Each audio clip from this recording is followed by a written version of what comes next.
Bonjour à tous, merci de nous rejoindre pour ce webinaire intitulé Bien-être au travail, l'activité physique et sportive est notre allié. C'est un webinaire qui est organisé dans le cadre des rencontres santé-travail du réseau Présence. Présence étant l'organisme qui représente les services de prévention et de santé au travail interentreprises sur le territoire national. Et le webinaire d'aujourd'hui est prévu pour une durée totale d'1 heure. On aura 45 minutes de présentation et à la fin, un temps qui sera dédié à vos questions de 15 minutes. Pour poser vos questions, je vous invite à utiliser le bouton QR. N'utilisez pas la fenêtre discussion chat parce qu'elle est désactivée, donc vous ne pourrez pas poser vos questions dedans. Je vous invite également à scanner le QR code que vous voyez apparaître à votre écran, pardon, avec votre smartphone, parce que ça vous permettra pendant la présentation de pouvoir répondre à quelques petites questions. On a préparé des petits quiz pour rendre la présentation plus interactive. Alors, le webinaire d'aujourd'hui est organisé par le réseau Présence PACA Corse, qui regroupe les 16 services de prévention et de santé au travail des régions PACA et Corse. Le contenu du webinaire d'aujourd'hui a été préparé par les services AIST 84, Audalia et ST Provence. Alors, je vais laisser dans un premier temps nos différents intervenants se présenter. Bonjour à tous. Je suis intervenante en prévention des risques professionnels à l'AIST 84. Bonjour à toutes et à tous, Tanguy Biagi, je suis chargé de projet en activité physique adaptée chez Audalia. Bonjour, je suis Élodie Lemonnier, ingénieure en prévention des risques. Je représente le service santé au travail, Santé Travail Provence. Merci. Je me présente également. Je suis Cécile Sioni, chargée de communication pour l'association Présence PACA Corse et je vous accompagnerai sur la partie technique de ce webinaire.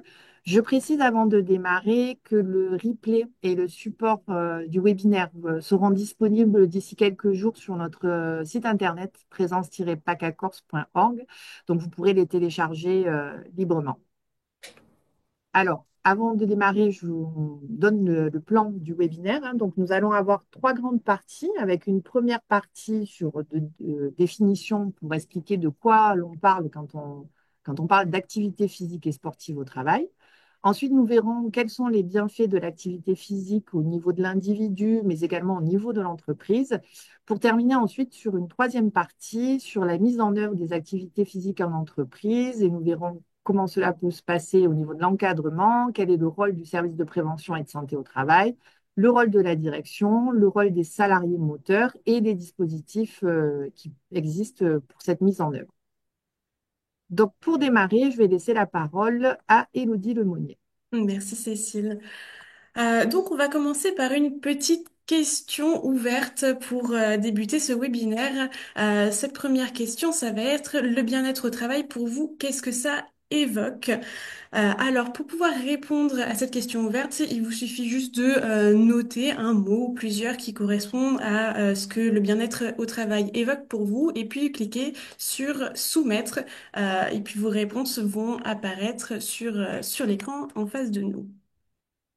Donc la qualité de vie et les conditions de travail, QVCT en effet, le plaisir, le respect, la bienveillance. Ce sont pas mal de termes qui vont représenter le bien-être au travail, des collègues sympas. En effet, ça contribue absolument au bien-être au travail. Et donc là, ça bouge très vite. Un équilibre, vie professionnelle, vie personnelle, absolument. L'échange, pas de stress, en effet, puisque le stress va vraiment réduire le bien-être au travail. Les conditions de travail vont favoriser ou non le bien-être au travail. Ce sont tous ces éléments-là qui vont vraiment contribuer au bien-être au travail et donc qui vont contribuer à notre vie de tous les jours, puisque la vie du travail, c'est 75% à peu près de notre vie au quotidien, en moyenne et ce qui va donc vraiment impacter tous les aspects de notre vie. C'est pour ça que c'est important de le prendre en compte. Donc maintenant qu'on a fait un petit point sur le bien-être au travail, on va faire un petit parallèle sur l'activité physique et sportive qu'on va appeler APS tout au long de cette présentation. Pour vous, qu'est-ce que ça représente? Comment allons-nous faire le lien entre le bien-être au travail et puis l'activité physique et sportive au travail? Donc là, même combat, je vous laisse répondre en mettant et voilà, un événement collectif, tout à fait. Donc déjà, on voit un premier lien entre l'activité physique et sportive et puis le bien-être au travail, puisque les événements collectifs vont favoriser la cohésion, ce qui va favoriser également le bien-être au travail. Donc on a bougé autant que possible, le yoga, la cohésion, le partage, absolument. Donc on voit qu'il y a quand même pas mal, il y a quelques éléments qui vont revenir d'une première question à à la deuxième. Donc par exemple, le fait qu'il y ait un peu de fun, le fait de faire un petit peu de travail en groupe, ces éléments-là vont vraiment être regroupés dans les deux parties, que ce soit le bien-être au travail et les activités physiques et sportives. Donc on a santé, absolument, la santé va être un point très très important pour et le rire, donc qui va vraiment qui va regrouper sur la question précédente. Tout à fait. Donc échauffement au poste. Donc, on a pas mal de termes qui vont revenir dans plusieurs parties de la présentation. On voit que ces deux termes peuvent se joindre. Donc, on va continuer avec le cadre de la promotion des activités physiques et sportives. En fait, quand on vous parle d'activités physiques et sportives au travail, on va pas vous demander de transformer votre entreprise en grande salle de sport. C'est pas l'objectif.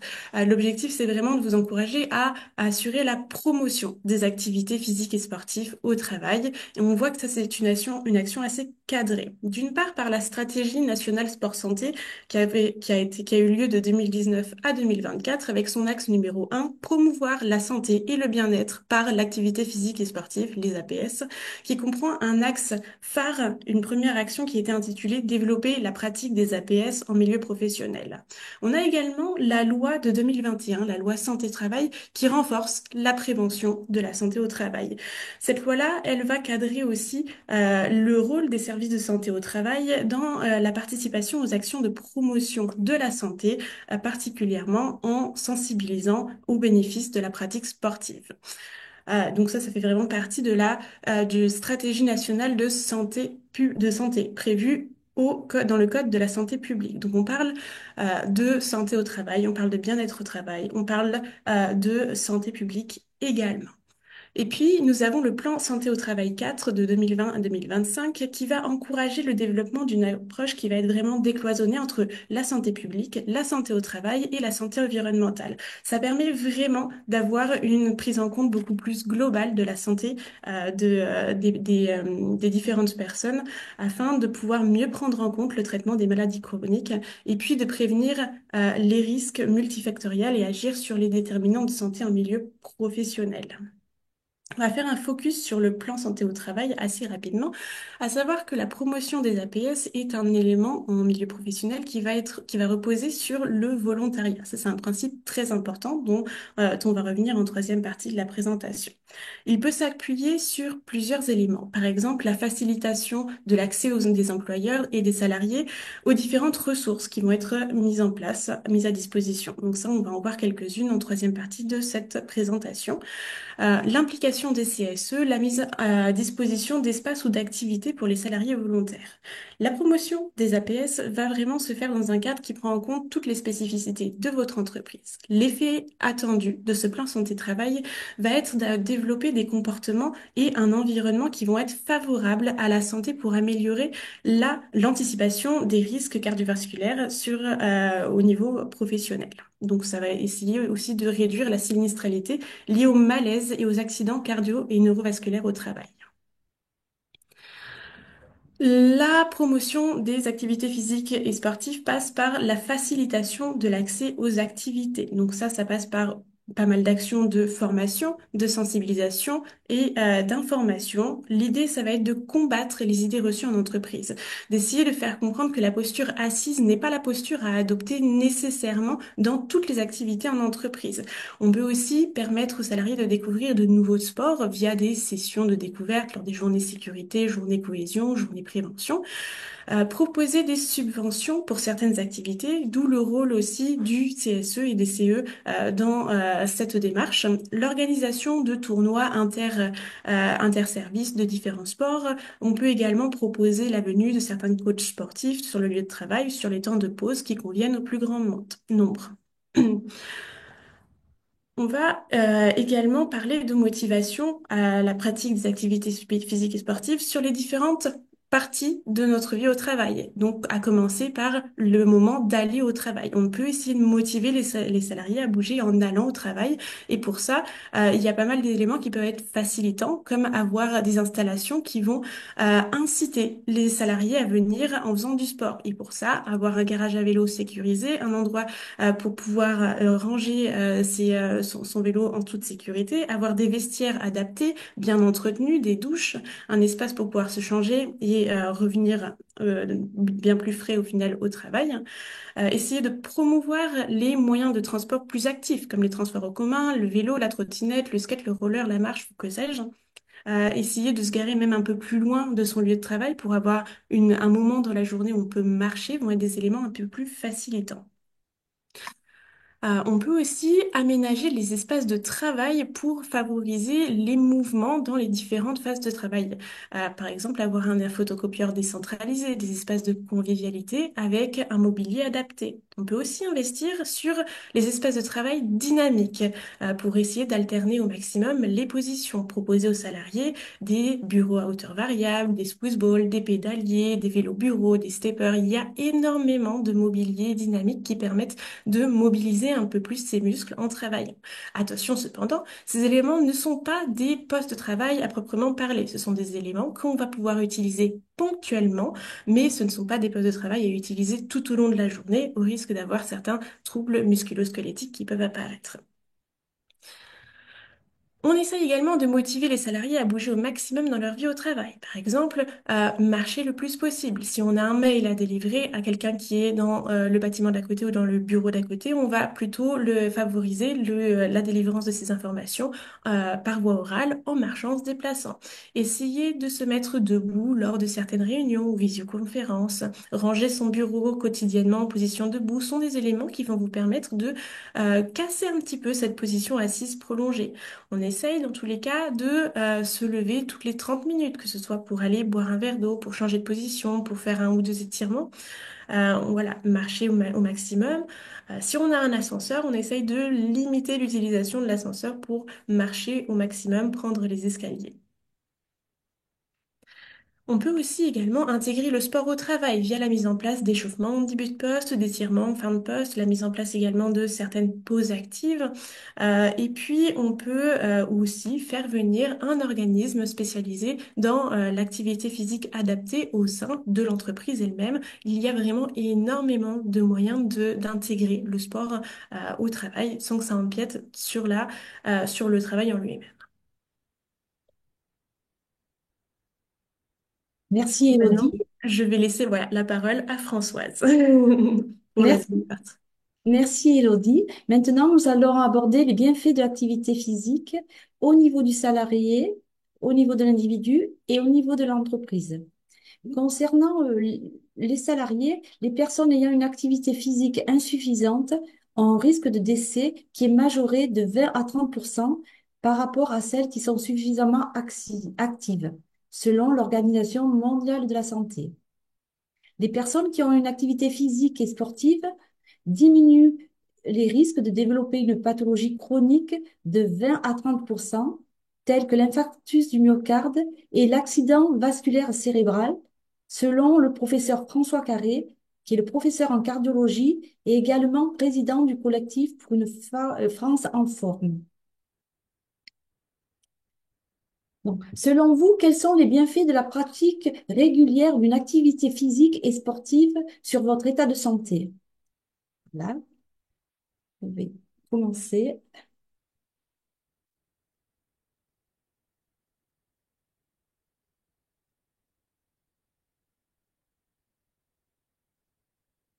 Santé, mentale, énergie. On va voir que le sport a une influence sur le sommeil profond, donc qui est très récupérateur, impact sur le mental, réduit le stress, un bien-être, être en forme, allongement de la vie, l'humeur, bien-être, meilleure santé, un échappatoire, être en forme, avoir de la créativité, limiter le stress, un travail plus efficace. On va voir sur la productivité et sur les arrêts maladie. Tous. Travail plus efficace. Les TMS. On va également aborder le sujet par rapport aux TMS.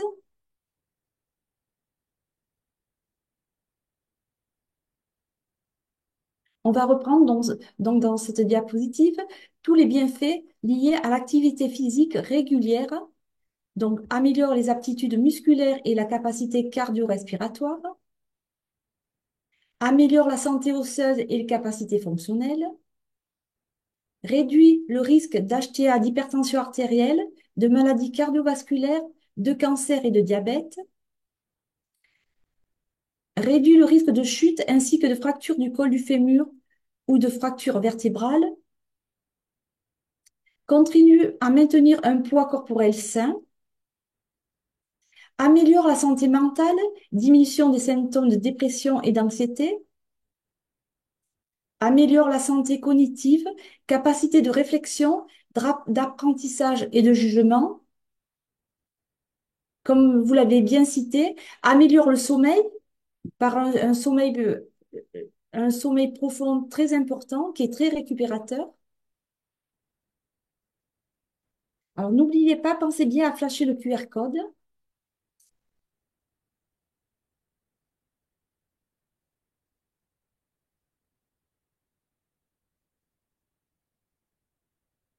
Pour répondre à la prochaine question.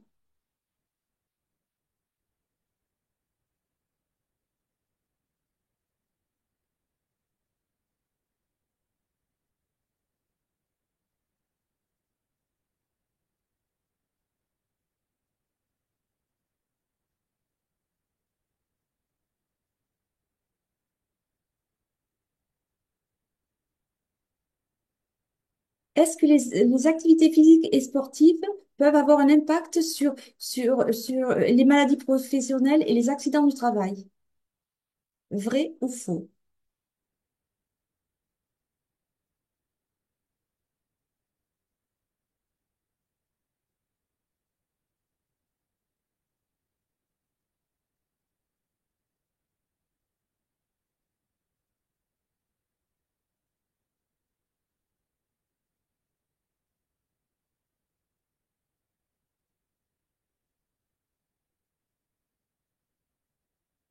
Très bien, vous avez répondu correctement. C'est bien sûr la réponse, c'est vrai.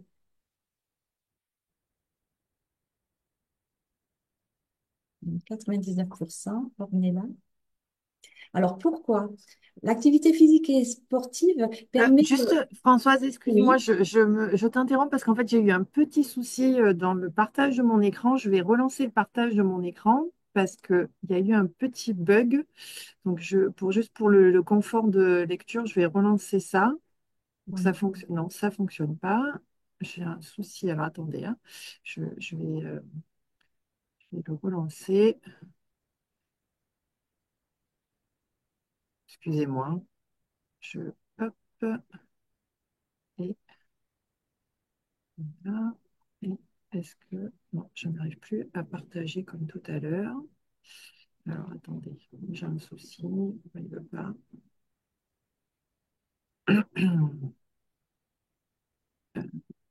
Je vais essayer de faire depuis l'écran. Et hop, là, ça devrait être mieux. Voilà, je te redonne la parole. merci Cécile. Donc une meilleure prévention des risques, prévention des troubles des TMS, troubles musculo-squelettiques. Pourquoi? En fait, l'activité physique et sportive permet un renouvellement osseux et cartilagineux et va donc permettre de prévenir les blessures. Une contrainte mécanique appliquée à un tissu humain va permettre son renouvellement. Celui-ci va devenir plus fort et pourra résister à des contraintes supérieures. Une activité physique et sportive va prévenir la dépression, puisqu'elle booste l'estime de soi par rapport à la sécrétion de dopamine.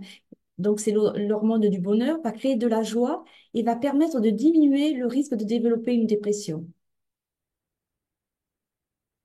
Mieux vieillir avec une diminution des symptômes d'arthrose et une diminution de l'apparition de la maladie d'Alzheimer.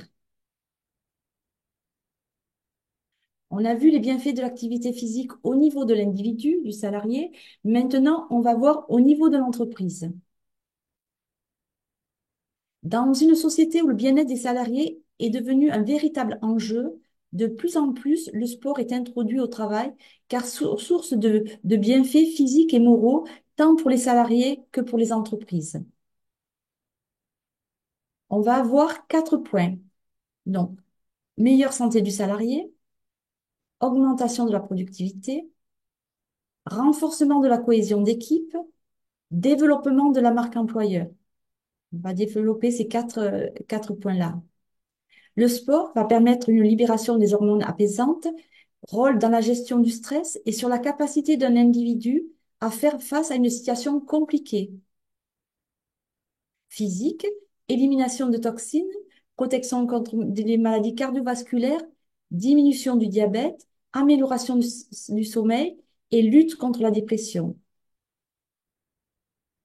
Le nombre d'arrêts maladie diminue chez les personnes qui ont une activité physique suffisante, économie pour l'entreprise et amélioration de la rentabilité.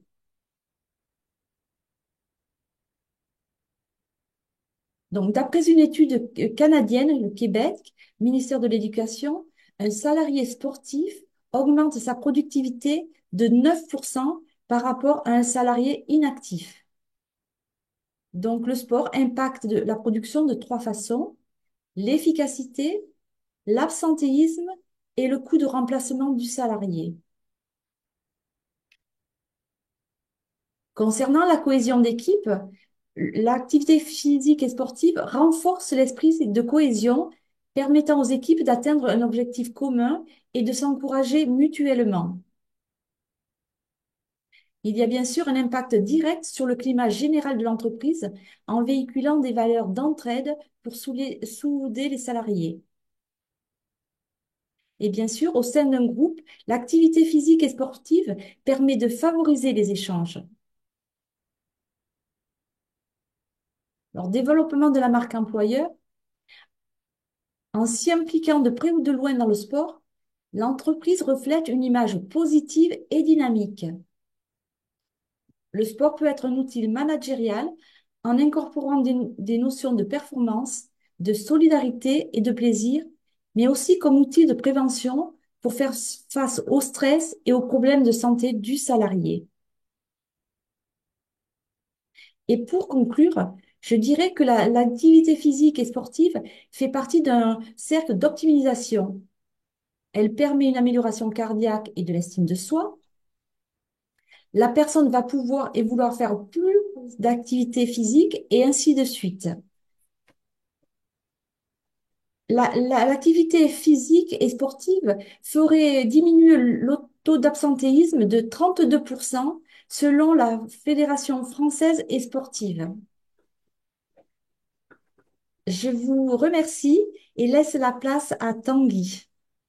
Je te remercie Françoise. Allez, donc dans cette partie, on va aborder, alors je sais pas si ça s'est actualisé, la mise Ouais. en œuvre donc de ces APS donc dans le milieu de l'entreprise.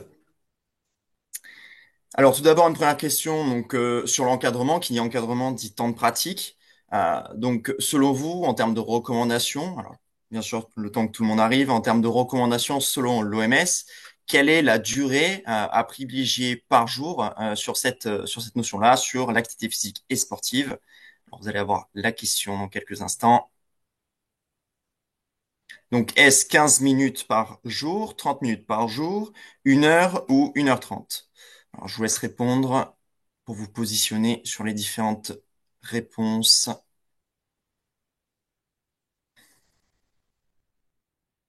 Allez, 26 répondants, 27. Ok, allez, encore quelques réponses. Ok, super. Alors pour la plus grande majorité, donc vous avez bien répondu, donc c'est vraiment 30 minutes d'activité physique par jour hein, en termes de recommandations selon l'OMS. Plus précisément 30 minutes d'activité modérée à intense en termes d'intensité, euh, qui témoignent de bénéfices donc pour la santé. Euh, et nous avons Véronique et Caroline et Céline dans le podium du coup. Pour revenir donc à ce point-là, vraiment l'importance donc de mettre en place ces activités physiques dans votre quotidien euh, et ça peut être fractionnable notamment. Donc voilà. Alors en termes donc du coup notamment de quelques points de vigilance à avoir en tête, notamment sur l'importance de la qualification du personnel intervenant.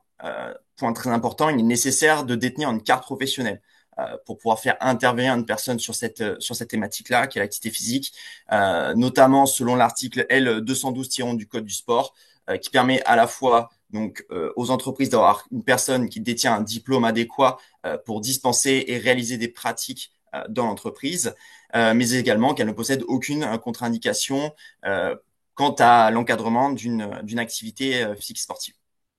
Alors bien évidemment, comme évoqué précédemment, les APS dans le milieu professionnel reposent sur la base du volontariat. On ne peut pas imposer une APS à une personne. Euh, Également, l'idéal étant d'avoir un espace qui est confortable pour pouvoir favoriser la pratique de l'APS en groupe. Autre point de vigilance à avoir, qui est la nécessité d'avoir le nécessaire pour les premiers secours, à savoir une trousse de secours, des moyens de communication comme les téléphones, et également des défibrillateurs, un défibrillateur non à proximité dans ces pratiques. Alors, sur cette partie-là, différentes bonnes questions à se poser, notamment sur l'objectif qui est ciblé en termes d'encadrement. Est-ce que l'on souhaite limiter la sédentarité ou plutôt avoir une composante d'augmentation de l'activité physique? Autre point, notamment sur l'organisation d'encadrement. Est-ce que l'on souhaite tout d'abord faire une mise en autonomie et après le groupe, une initiation et puis à la suite de ça une mise en autonomie du groupe participant? Si après, à l'inverse, on décide de mettre en place une fréquence de pratique, à quelle fréquence on souhaite le mettre en place? Voilà, c'est des paramètres à avoir en tête et à planifier, bien évidemment. Pour ce qui est de la pérennisation de l'activité physique et sportive, en termes de suivi, alors, qui assure le suivi en interne? La direction, les salariés moteurs et représentants du personnel, l'idéal étant d'avoir un pôle, un groupe où vraiment les différentes composantes sont représentées et pouvoir aussi favoriser l'échange sur cette thématique. Pour ce qui est du suivi de cet encadrement-là, pareil, à planifier. Est-ce que l'on souhaite plutôt le faire régulièrement une fois par mois ou plus espacé une fois tous les 3 mois? C'est vraiment des notions qui vraiment dépendra de vos contraintes professionnelles et aussi de votre organisation que vous auriez vu à la suite de la mise en route de ces dispositifs. Alors finalement, si on peut retenir 2 points pour cette partie-là, la progressivité et aussi les finalités visées. Pourquoi la progressivité? Vraiment de mettre en phase avec le niveau du groupe en participant pour éviter de rencontrer le moins de difficultés possible. Mais également sur les finalités, l'objectif étant d'avoir des activités physiques qui soient adaptées à la fois à votre activité, mais également à vos contraintes professionnelles, que cela soit au niveau salarial, des salariés ou encore au niveau de la direction. Ce qui est donc du coup des rôles des SPSTI dans cette composante. Alors, à garder en tête que depuis la loi du 2 août 2021, cela fait partie notamment des missions des services en santé au travail, qui a pour vocation de promouvoir les bénéfices des APS. À juste titre, l'idéal serait de vous renseigner, de demander l'avis de votre médecin du travail afin d'orienter les objectifs à cibler et à ajuster avec l'intervenant, mais également aussi à avoir des conseils par le médecin du travail. Troisième point, l'idéal étant aussi est de réaliser des actions de sensibilisation, d'information et de formation dans l'objectif, dans le but d'informer sur les enjeux en termes de santé, sur l'inclusion du mouvement dans le quotidien. L'idée aussi par ce type d'action est de combattre les idées reçues en entreprise. Bien souvent, les terminologies, les notions de sport et d'activité physique sont souvent confondues. Un sport est un type d'activité physique qui est réglementé et à juste titre est voué plutôt à un côté plus de performance, où vraiment les activités physiques, c'est l'ensemble des pratiques que vous pouvez avoir dans votre quotidien. Tant du bricolage que du jardinage, que d'aller marcher, c'est vraiment l'ensemble des pratiques. Donc voilà, ce genre donc de distinguo à bien avoir en tête et combattre du coup ces idées. Pour ce qui est finalement des cas de figure que l'on peut rencontrer dans vos services de santé au travail. Alors ici deux exemples, mais il en existe plein. Soit donc votre service de santé au travail possède un ou plusieurs professionnels du domaine des APS, et dans ces cas-là, il pourra vous accompagner à la mise en place de ce type de démarche. Soit dans un autre cas, il existe des partenariats existants et il sera possible de vous orienter vers des organismes ou des entreprises qui sont certifiées et disposant donc des professionnels habilités à encadrer ces APS. Donc, pareil, deux points pour cette partie à garder en tête, la partie d'évaluation et de conseil. Évaluer pour déterminer si l'APS va pouvoir apporter des solutions pour l'entreprise à certaines problématiques rencontrées, mais également conseiller, donc finalement pour participer à votre accompagnement dans le développement de ces démarches, en réalisant notamment des AIC, des actions d'information collective auprès de vos salariés. Alors, pour ce qui est du rôle de la direction dans l'entreprise. Alors, dans cette partie-là, pareil, petite partie de questions. Selon vous, à quel moment est-ce qu'il y a un meilleur moment dans la journée pour bouger? Donc, vous allez avoir trois questions. Plutôt le matin en arrivant tout juste au travail, lors de votre pause le midi ou encore le soir juste avant de rentrer chez vous. Donc, pareil, vous avez un petit temps pour pouvoir répondre à cette question. Donc, ces trois propositions. Allez, on a 17, 19 sur 34. OK. OK, super. Allez, encore quelques secondes.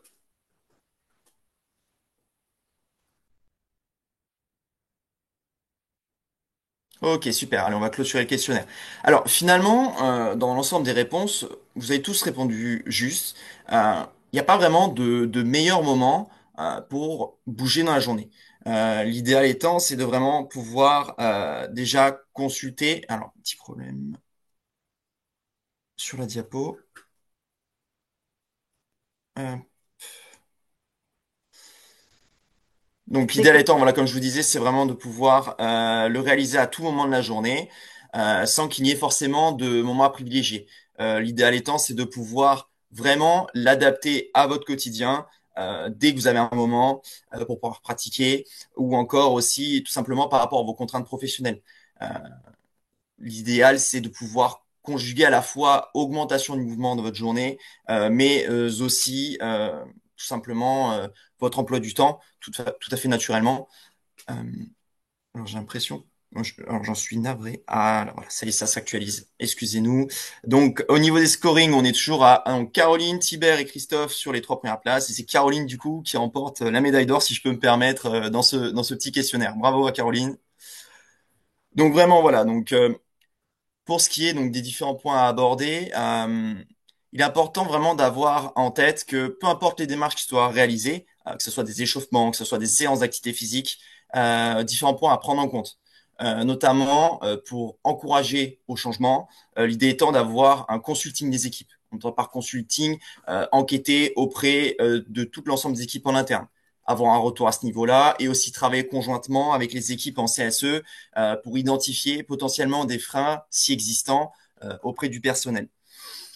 Deux manières finalement d'aborder ces démarches en termes d'activité physique.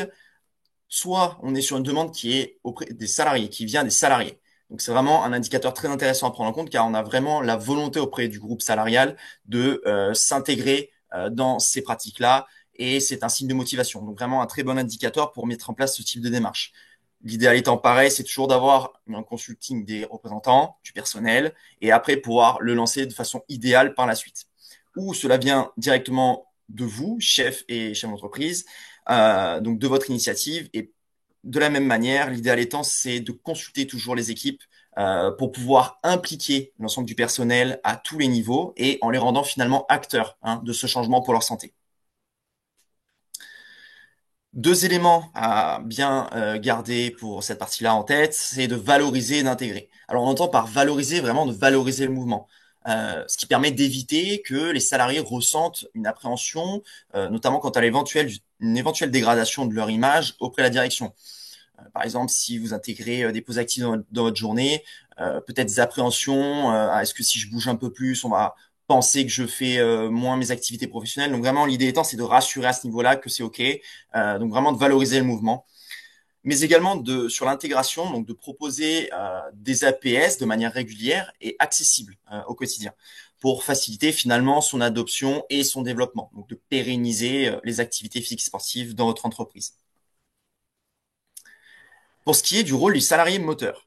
Alors, pour cette partie, les salariés moteurs, l'idéal étant de pouvoir vous appuyer sur plusieurs collaborateurs, bien évidemment un ou deux, qui est motivé par cette démarche et qui est aussi apprécié de tous. Un élément important à avoir en tête car ça limite le risque d'évitement du dispositif et par conséquent, cela facilite également l'adhésion donc à ces temps de pratique.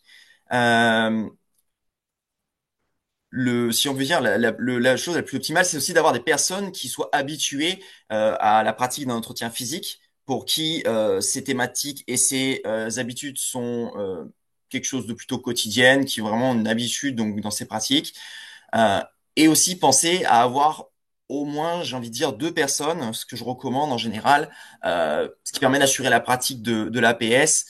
Si une personne est malade, ça va permettre de prendre le relais donc sur ces temps-là. Et aussi, ces salariés moteurs se baseront sur des contenus qui seront transférés par le professionnel de l'APS. Donc vraiment d'avoir des contenus qui soient bien abordés, bien structurés par le professionnel, et donc du coup de pouvoir le répliquer auprès du groupe de salariés.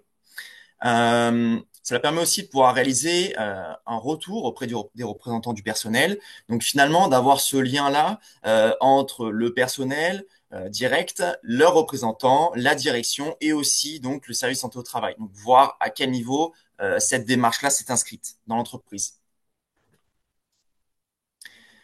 Deux points pareils à avoir en tête finalement dans cette partie-là, pour poursuivre et rassembler. Donc dans une volonté de continuité, donc de réaliser avec le groupe de façon volontaire les exercices précédemment abordés par l'encadrant d'APS, mais aussi pour la partie rassemblée, tout simplement pour favoriser le meilleur climat de pratique possible.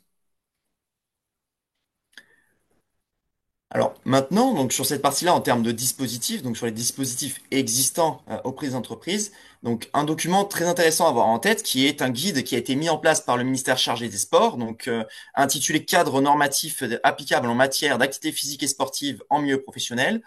Donc document très intéressant pour vous, chefs et chefs d'entreprise, donc vraiment qui permet de répondre aux questions qui sont les plus fréquemment posées, qui reviennent finalement dans ce document-là, et cela aborde aussi quelques aspects réglementaires sur la mise en place d'une APS dans votre entreprise. Donc un document qui est téléchargeable sur le site du ministère. Alors finalement, sur ces points-là, est-ce qu'il existe des avantages pour les entreprises, donc de mettre en place des APS, d'investir finalement dans la thématique de l'APS? Alors, il existe notamment un décret, donc le numéro 2021-680 du 28 mai 2021, qui, je cite, fixe les conditions d'exonération de cotisation applicables aux avantages liés à la mise à disposition d'équipements sportifs ou de financement d'activités physiques par l'employeur.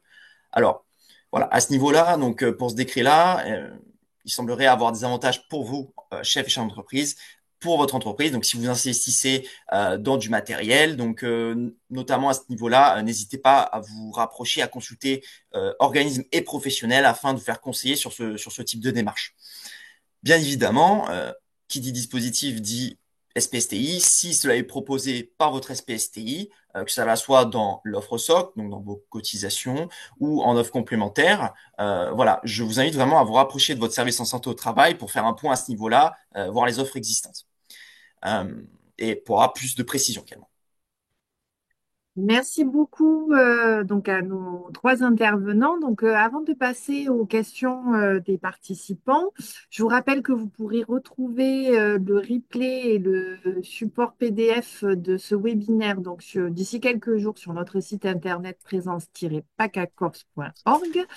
Alors, on va passer à vos questions. Alors, peut-être aussi avant de passer à vos questions, je voulais vous informer, si vous n'êtes pas déjà informé, que donc, vos services de prévention et de santé au travail organisent dans le cadre des rencontres santé-travail un défi sportif connecté, donc qui est ouvert à toutes les entreprises de PACA et Corse. Donc employeurs et salariés peuvent participer. Il suffit de s'inscrire, hein. Alors, le défi a démarré hier, mais il va durer pendant un mois et on laisse les inscriptions ouvertes jusqu'au 2 avril. Donc, vous pouvez nous rejoindre, que vous soyez sportif ou non sportif, parce qu'il y a des défis ludiques et les défis sportifs sont accessibles au plus grand nombre, pardon. Donc, voilà. Donc, vous pouvez. Alors, je vais juste arrêter le partage pour vous mettre dans le chat l'adresse URL en fait d'un article sur lequel vous avez toutes les informations et également le lien pour pouvoir vous inscrire. Donc voilà, j'ai mis un lien dans le chat hein, et voilà, vous pouvez, si ça vous intéresse, vous pouvez vous aller consulter ce lien et éventuellement vous inscrire à notre défi connecté. Donc maintenant, on va donc passer aux questions. Hop, je vais revenir. Alors, je ne sais pas si ça a intérêt que je revienne sur la présentation, mais ouais, voilà. On revient donc aux questions. Je ne sais pas si du coup, peut-être on avait des questions qui étaient déjà posées pendant le webinaire. Alors, n'hésitez pas, vous utilisez la fenêtre QR si vous voulez poser vos questions à nos intervenants. Non, il n'y a pas de. Alors, peut-être que tout a été très, très clair. Si vous n'avez pas de questions. Bon, bah, écoutez, c'est parfait. Je sais que du coup, le discours. Ah, alors il y a Ah, a quelqu'un qui dit priori, oui, j'ai ouais. rien dans le chat. Vous voyez pas apparaître. Alors mince. Une question dans le chat. En fait, Écrire. alors c'est dans la fenêtre Et oui, chat. c'est normal, ça a été envoyé aux panélistes. Hop, Ah oui, tu as raison. Excusez-moi. tac. C'est ma faute. Je vous le remets. Voilà, ça devrait apparaître. Parfait.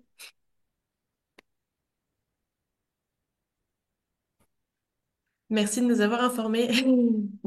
Alors du coup, on avait une question. Je ne sais pas si un de nos intervenants peut répondre parce que c'est assez spécifique, mais c'était de savoir si la pratique du yoga nécessitait une carte pro.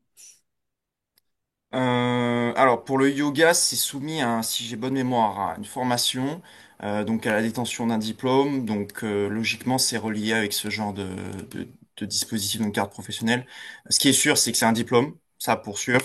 Après, à creuser sur cet élément-là, mais oui, en tout cas, cela nécessite pour pratiquer le yoga une carte, un diplôme, pardon. Ok, À partir. merci. Bon, bah, écoutez, s'il y a plus de questions, c'est que du coup, tout devait être bien clair pour vous, hein. Donc, je... Ah, alors, par contre, on a une question sur le défi. Alors, apparemment, c'est un problème de compréhension par rapport à l'application qui est utilisée pour le défi. Alors, si vous avez des questions sur le fonctionnement de l'application, je vous invite à contacter. Alors, je vais vous mettre pareil l'adresse du support technique qui est très réactive et qui pourra vous répondre. Je la mets également voilà, qui est support@spart.life et qui pourra vous orienter, vous conseiller pour le fonctionnement de l'appli.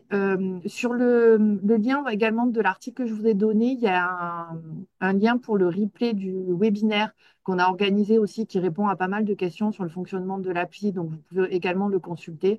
Ça pourra vous aider.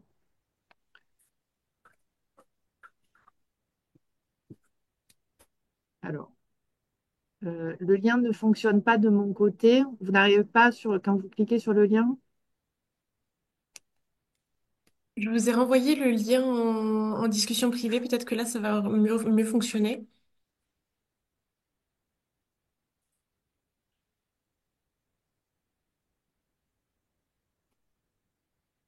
Alors, on a une question qui revient plus sur le sujet du webinaire pour savoir si la mise en place d'un programme d'échauffement nécessite une formation.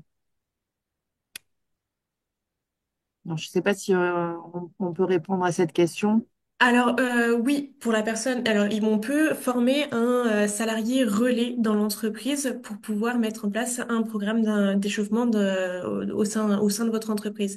Et là, il y a vraiment énormément d'organismes de formation qui peuvent venir former pendant 1 ou 2 journées vos salariés relais qui vont pouvoir ensuite du coup assurer la conception de cet échauffement qui va être vraiment adapté au type d'activité que vous faites. Ils vont être différents si vous faites un travail un travail de bureau ou un travail un peu plus de manutention et qui va vraiment pouvoir aider à lancer ce programme d'échauffement auprès de tous vos salariés. Et Ok. c'est mieux d'avoir une formation pour éviter de montrer des exercices qui peuvent être douloureux, qui peuvent être mal faits aux salariés, et donc ça pourrait générer des troubles musculo-squelettiques, voire même des accidents. D'accord, merci. Donc apparemment, oui, le lien de l'actu, alors je ne comprends pas parce que je c'est exactement le bon lien. Et effectivement, quand on clique dessus, la page est introuvable. Alors, il y a... Je me permets juste de préciser un élément sur le yoga avec quelques points de précision. En fait, il existe des diplômes, c'est-à-dire que vous pouvez avoir des formations, notamment de ce que j'en constate, des formations, mais c'est pas reconnu. En fait, c'est-à-dire que vous avez des diplômes, moi, je suis une formation, mais c'est pas une pratique qui est réglementée, notamment, donc il n'y a pas de diplôme officiel. Les formations vous donneront des diplômes, un diplôme de cette formation-là en yoga. Il n'y a pas de diplôme officiel. À ce jour, en France, ce n'est pas réglementé donc de ce qui relève des différentes informations. Un diplôme à l'issue d'une formation, oui, mais potentiellement du coup pas réglementé Oui, nationalement. oui, validé par la Fédération française de sport. Hmm, voilà, je précise un petit peu. Merci beaucoup. Oui, juste pour le lien par rapport aux défis connectés. Donc, effectivement, je ne sais pas ce qui se passe parce que c'est exactement, enfin, c'est de bon lien, mais effectivement, quand on clique dessus, la page est introuvable. Alors, ce que je vais faire peut-être, pour ceux que ça intéresse, je vais partager le QR code qui permet de s'inscrire au défi. Alors, hop, vous devriez le voir apparaître. Je vais Oui, faire c'est bon. voilà, donc vous avez le QR code à l'écran, donc vous pouvez scanner ce QR code pour vous inscrire au défi.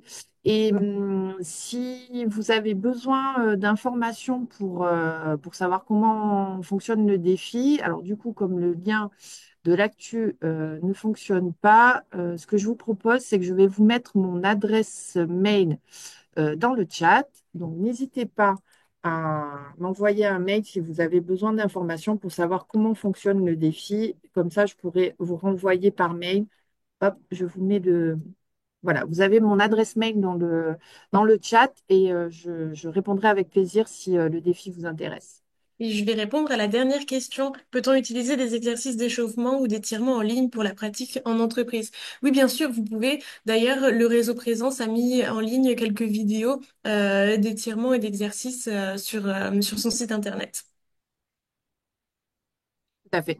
Merci, oui. Vous pouvez les retrouver dans la même rubrique que les replays de webinaires, donc sur le site internet présence-pacacorse.org dans la rubrique ressources. Vous retrouvez toutes les vidéos. Et du coup, ça rebondit aussi sur le complément de question, je l'avais pas vu, pardon, sur l'obligation de la formation pour le programme d'échauffement. Si vous vendez une prestation de programme d'échauffement, là, vous êtes obligé d'être diplômé, sinon c'est une arnaque. Par contre, si vous le faites vraiment en interne, il y a pas besoin d'avoir une formation diplômante, mais il vaut mieux avoir quelqu'un quand même, vraiment, c'est très très largement recommandé, quelqu'un de formé pour éviter de présenter des exercices qui peuvent être source d'accident à vos salariés. Merci Elodie pour ce complément de réponse. Euh, Est-ce que on est bon au niveau des questions?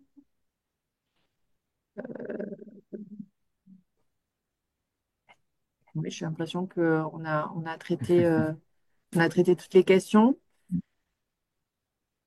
Bon. J'ai l'impression Écoute, qu'on n'a pas de... Parfait. bon, bah, écoutez, merci beaucoup. En vous déconnectant du webinaire, vous allez avoir un petit questionnaire de satisfaction pour voilà, ça prend vraiment quelques minutes, enfin même pas, c'est moins 2 minutes il y a quelques questions pour qu'on puisse s'améliorer pour nos prochains webinaires. Donc merci de prendre quelques instants pour y répondre. Et écoutez, ben, je vous dis bon défi pour ceux qui s'inscrivent. Et sinon, je vous dis à bientôt sur un prochain webinaire. Au revoir. Au revoir, très bonne journée. Au revoir et merci de votre participation. Au revoir, merci.